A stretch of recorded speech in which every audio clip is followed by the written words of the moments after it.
மரணத்தை எண்ணி கலங்கிடும் விஜய மரணத்தின் தன்மை சொல்வேன். மானிடர் ஆன்மா மரணமெய்தாது மறுபடி பிறந்திருக்கும். மேனியை கொல்வாய் மேனியை கொல்வாய் வீரத்தில் அதுவும் ஒன்று.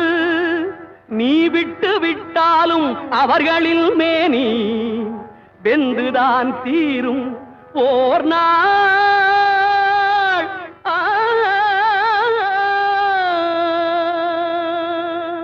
என்னை அறிந்தாய் எல்லா உயிரும் எனதென்றும் அறிந்து கொண்டாய். கண்ணன் மனது கல்மனதென்றோ